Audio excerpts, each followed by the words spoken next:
Innovators. I'm Todd and welcome to the Bridging the Gap podcast presented by Applied Software Graytech Group. You're invited to join our construction innovation and digital transformation adventure with a mission to model the future for this great industry. My guest today is Andrew Staniforth. He's the CEO of Assembly OSM, working to make urban growth more sustainable, scalable, and inclusive by delivering high-rise urban housing using the manufacturing techniques of the aerospace and auto industry. Andrew studied real estate, finance, and computer science at the University of Pennsylvania and graduated with dual degrees from the Wharton School and the School of Engineering and Applied Sciences. Welcome to the show, Andrew. Thank you. Really excited to be here. Yeah, looking forward to the conversation as well, too. So you had many interests, it sounds like, and fields that you could have gone down. What made you get into construction? Wow, that's a great question. So my background, you hit on it, studied computer science and then real estate and finance. And I knew I wanted to have some level of building, right? You know, the engineering path. And I didn't realize that meant actual buildings when I started school. But as my interests sort of matured through college, it became really clear that construction, buildings, development was the perfect compromise or perfect sweet spot for all of my interests. And I happened to do a summer internship with Forest City after my sophomore year. And the first project I ever worked on was the tallest modular tower in North America. And it sort of set the tone for what I wanted out of my career, which is, wow, you can actually use technology to change the construction industry. And that pattern of how do you bridge those two, I've been trying to repeat and close the gap between where construction is today and where advanced manufacturing, where technology is in every role that I've had since. Yeah. So how do you think on the construction side, in the bio, I talked about how you're leveraging the techniques of aerospace and the auto industry. What can that really teach the construction industry on embracing tech and really enhancing the workflows? Yeah, I use a bunch of phrases trying to describe this topic, but the first is really when I talk about using the techniques of aerospace and automotive, I'm talking about two really important things that those two industries do. The first is around what they actually model. So traditionally in architecture, you model maybe in Revit, you produce a BIM model, and then you flatten it down to a 2D set of drawings, you hand it off, and a contractor builds it. Maybe they build their own model out of it. But really in the aerospace and automotive industry, they're doing direct to fabrication, where that actual model is what drives the CNC machine. It's what drives the robotic weld cells, and really is that end-to-end single source of product information that flows from the design intent all the way through. And that is not really done in construction. It's really important to bring that technology to advanced, building delivery. The other element that we're taking from those two industries is around distributed manufacturing, where typically when people think about modular construction, they think about a giant factory with a bunch of people building a building inside that factory. And the way that advanced manufacturing typically works is you actually have a network of skilled suppliers that do different components of whatever you're building. So Boeing has people that make the fuselage and the wings, and there are different suppliers specialized in exactly that. We have the same network. We have people that make bathrooms. We have people that make kitchens, the walls, the floors. They're really skilled at that, and they build to our spec. And then we assemble it, hence our name, in our facilities, just the way that Boeing assembles a 777 or a 787 with a network of components that were made by people across the world. Yeah, that's really interesting. So what hurdle do you see from your vantage point that's in the way of really realizing the vision of making the model that single source of truth throughout the entire project lifecycle? I think one of the biggest hurdles that we're overcoming is around the unique nature of buildings, right? So in most manufactured products, you build and you design a product and then you repeat and manufacture that product. So you design the 777 and then you build a ton of them. You might change things around the edges for Delta versus United, but most of the plane remains the same. With buildings, especially in the topology that we're working with, which is high-rise urban development, every building is unique, right? You have different lots, you have zoning, you have politics, you have developers that don't want their building to look next like their neighbors. So there's a huge amount of design and customization that's just inherently necessary in buildings. And when it comes to modeling at a level of fabrication detail that enables our model, it's a lot to do every single time if you're designing a unique building. So what we've done, and the hurdle that we're going over, is we've chosen to use CATIA as the main single source of product information, the software platform that we use. And a key element of what we use within that software is parametrically designing all of our systems. So when you talk to a lot of modular people, they have their templates. I like to describe our templates as stretchy templates, right? So we have a bathroom that if you have a 5x8 bathroom and you have a unique configuration in the building that it has to be, 5x8'6", you're not starting from scratch, right? All the intelligence around what happens when you extend dimensions or change configuration is built into the actual parametric template that allows us to be a lot more custom without starting from scratch on every single building. Yeah, no, I think that's really important because while, yes, there is customization inherent in building, not every single aspect of the building needs to be a unicorn every single time. A bathroom is a bathroom at the end of the day. There's certain things that we can be the same and nobody even really knows that they're the same. So I think having that stretchiness that's critical. Yeah. And the perception of customized is really important, right? No one cares that the stud alignment inside the walls is a certain pattern that optimizes us to work with a certain type of supplier, right? We can do that all day long, and it allows us to have the repeatability and the standardization that enables a manufacturing process, but the end user and the developer have a highly customized product for what they see and care about. Yeah. So this may sound like a softball coming at you, and maybe probably is, but how is the traditional buildings and that model, how's that failed to really keep up with the modern demands that is being placed on construction? There's a lot to unpack within that, right? I think there's a lot of ways that the traditional process drops the ball, and I think the easiest way to sum it up is every building that is built today is designed as a prototype, right? You're doing it for the first time every single time. So you don't benefit from innovation. You don't benefit from repeating things over and over and improving in the way that you can with a productized approach. And I think when you think about that, as every building starts from scratch, it sort of makes sense that buildings are really expensive. It sort of makes sense that there are cost overruns because you're not applying continuous learning to these really large products. Yeah.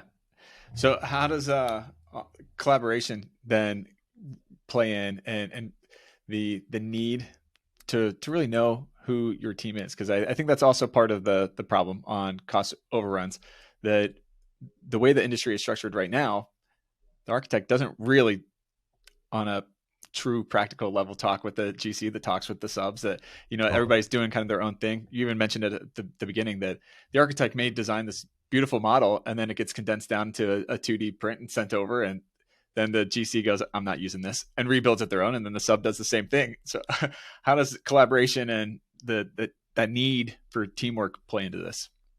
Yeah, I think the situation that you just described is really born out of the contractual structures that we work with today, right? Where everyone has a certain amount of risk that they're allowed to take for corporate reasons, for insurance reasons.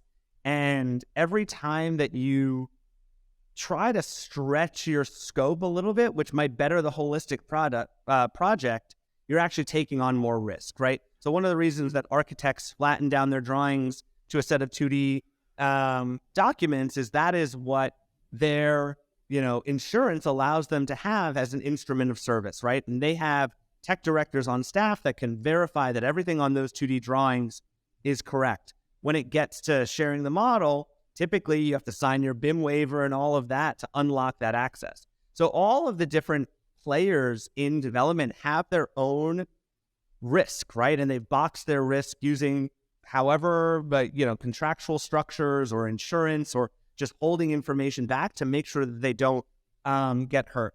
The way that we're approaching that is we're changing how the contractual structure works.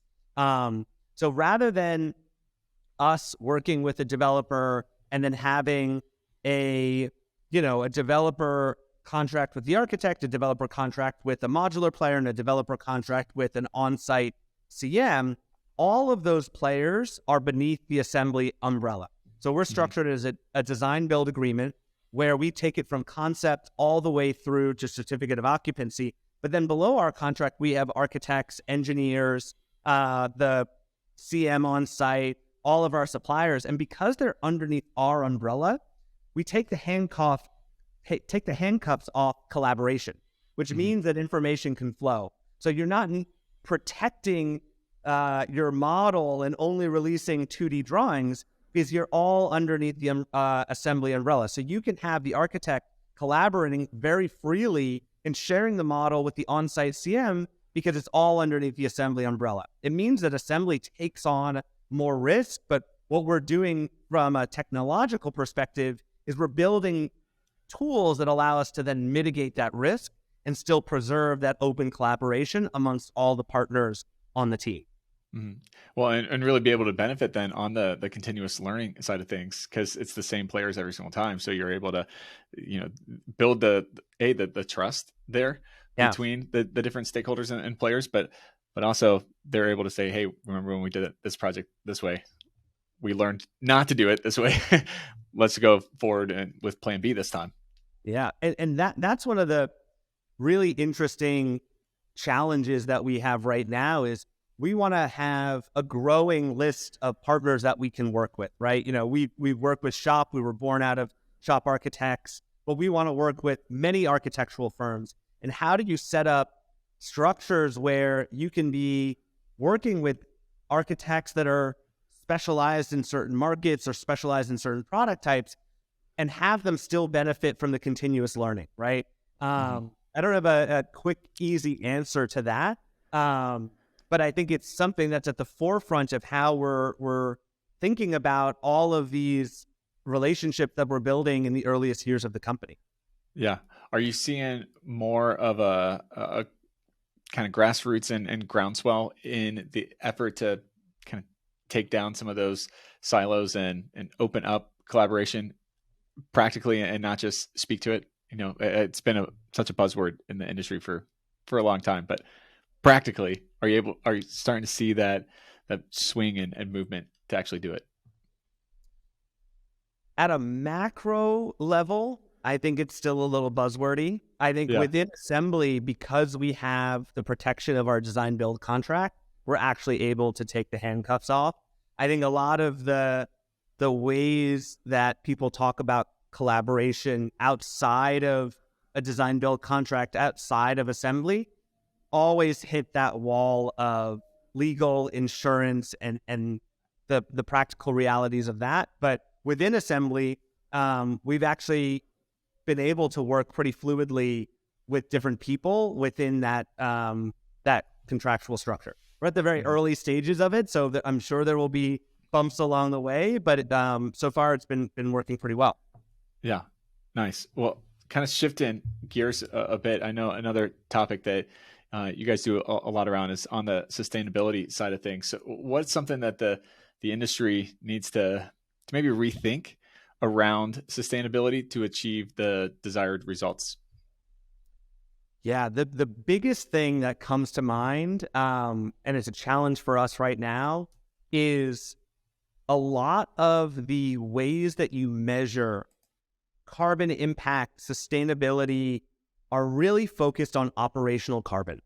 And what that does is it puts a weird split incentive problem where you're trading embodied carbon for operational carbon because the tools and metrics and your investors are measuring that operational and not embodied. And when you think about the first 10 years of a project, 80% of the carbon is from the embodied carbon that went into that building right from the get-go. So we're really focused on not just quantifying that within our own systems and quantifying what conventional is so we can benchmark against it, but also working with investors, the investors behind our developers, to make sure that they understand the benefits of looking at embodied carbon and not just operational carbon.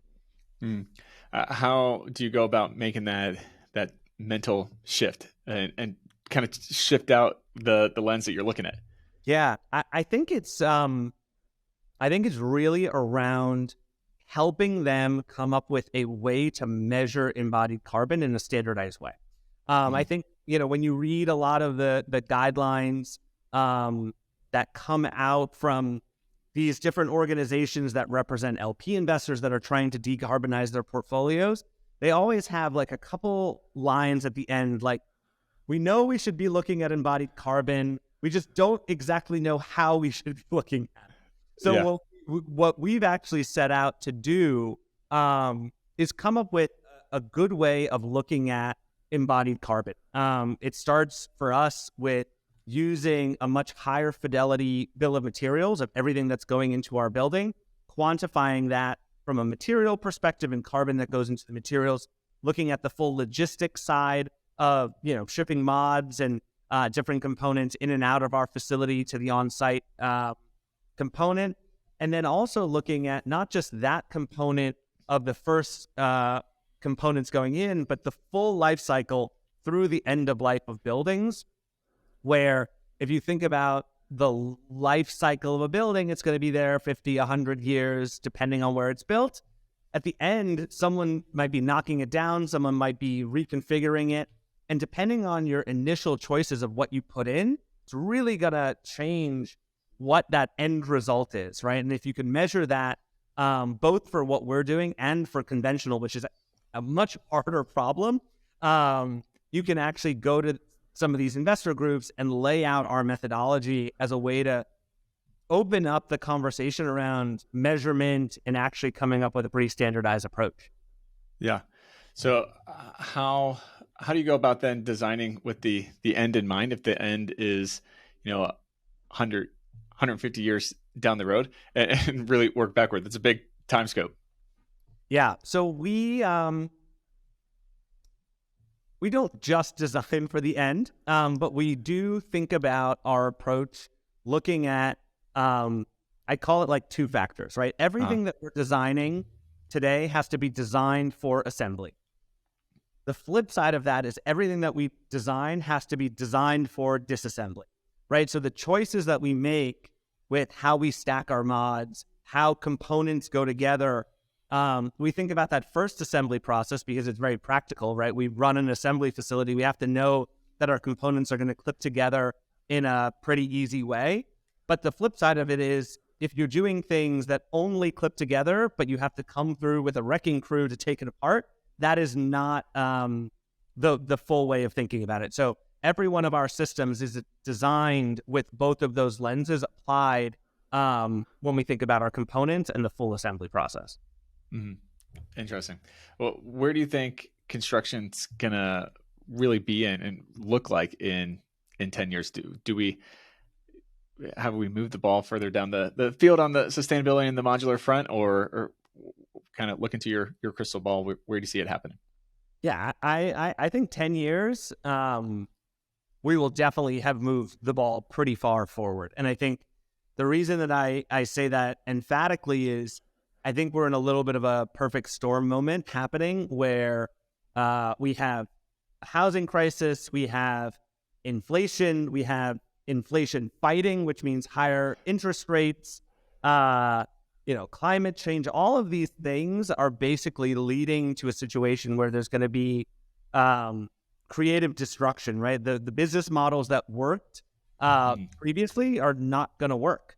And that creates a vacuum in an ecosystem that needs development, and that vacuum will hopefully be filled with companies like Assembly and other companies that are moving the ball forward, that think about those metrics, right? Think about sustainability, think about what it means when you have a labor shortage, when you have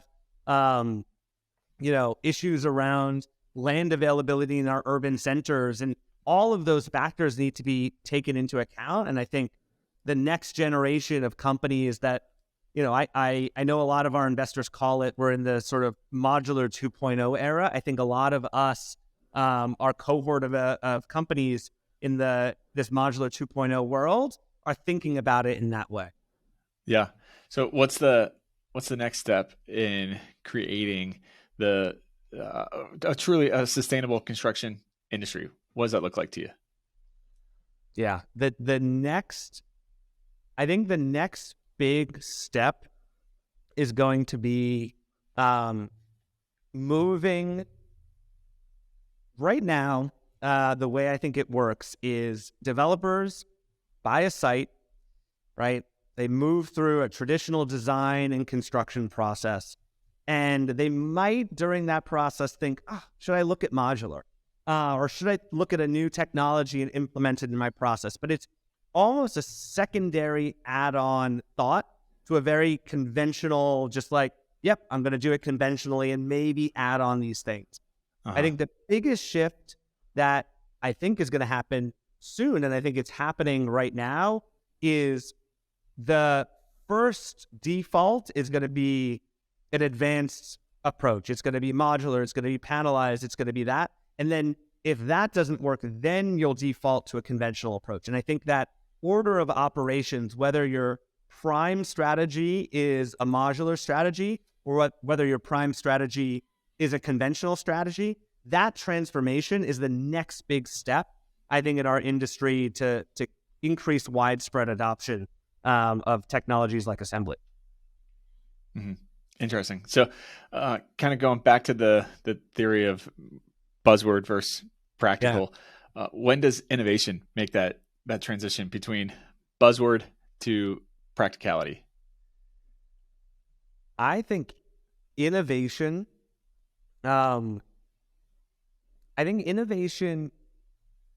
needs to have two components. It has to have sort of the invention side, and then there has to be the commercialization side.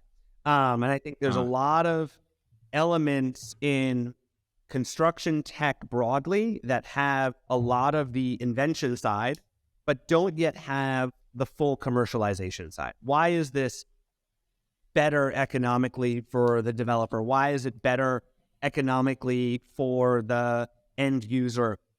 And I think right now the transition between buzzword and reality is going to happen when you actually have really viable business models around these things, right? So one of the things that we're really honing in on is, in high interest rate environments, which we're in right now, the value of time is so much more expensive.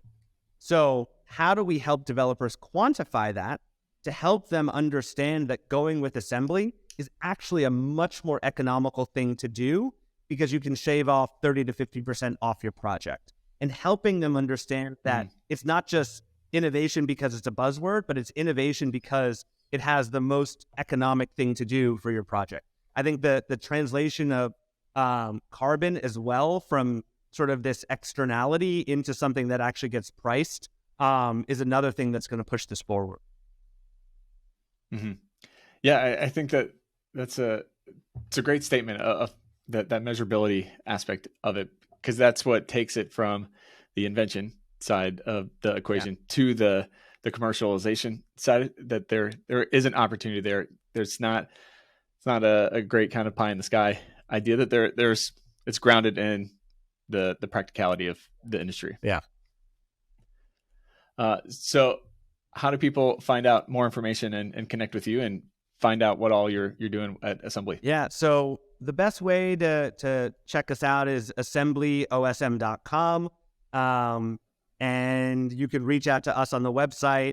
We're focused on urban markets. And for us, that means markets like New York, LA, the Bay Area, Chicago, Boston, the area these markets that need more housing, that are constrained with available sites, where you have to be creative and build high-rise, complex, custom structures. That's where we're starting, and from there, like many startups, we have global aspirations, but starting with the areas with most need for high-rise development. We're releasing a new website soon. It'll have a lot more information as we move into that execution phase of the company. And we'd love to hear from everyone, developers, partners, contractors, architects. We're building a collaborative ecosystem, and we want everyone to be a part of it. Yeah. Awesome. Well, final question for you. If I could give you all power to innovate one thing at the snap of your fingers, what would you choose to innovate in the construction industry? Wow. Oh, that is a great question. I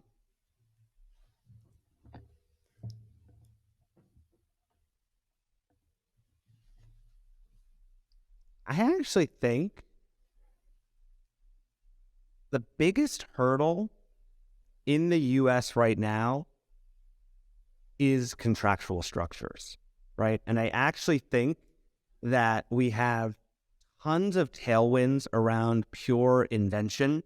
I think with companies that are innovating in the climate tech space, there's venture money behind it.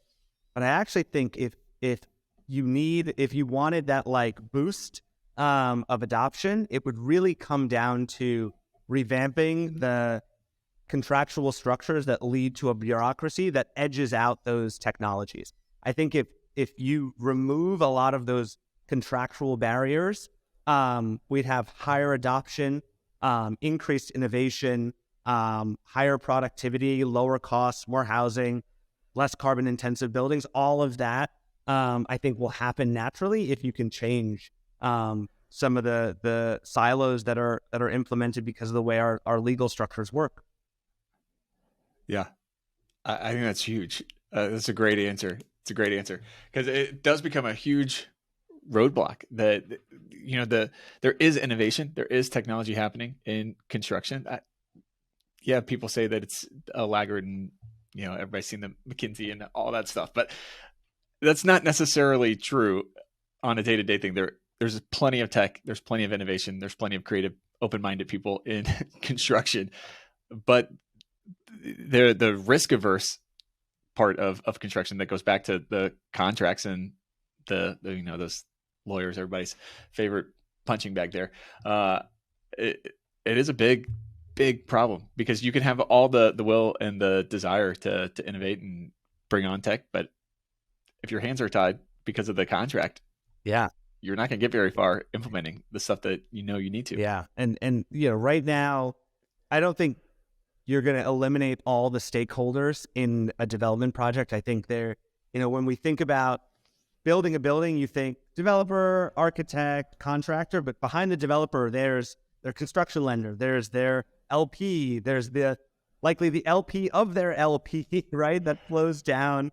And there's a lot of stakeholders that, because there's just so many, the contractual structures have gotten so complex, and it keeps everyone nicely in their risk mitigated box. And you're never going to remove those tiers of partners completely, right? There's always going to be LPs to LPs. But if you can change how they operate, I think that's going to be the biggest win for our industry. Yeah. So what's the next step in helping create that that change? I actually think it's you can start pretty simply at the contractual structure for just the building itself. So typically, right, if you were building a building, you'd have an architecture agreement, maybe an AIA form agreement. You'll have your CM agreement. You might hold all the contracts for your engineers, and all flows up to the owner. You have different contracts for those. I think a big step forward is using a design build contract. I think that's an easy one. I think that if you look around the world, in the countries that have pioneered more innovation than in the US, you'll see design build agreement much more prevalent in those. And I think it's not just correlation. I think it's actually practically causation, right? you change the contractual structure and you get more innovation. Yeah. So yeah, I think that's the starting point. Yeah. Love it. Well, Andrew, thanks so much for taking the time and coming on, and keep up all the amazing things that you're doing. It's very cool to hear and see what all is going on. So thanks so much.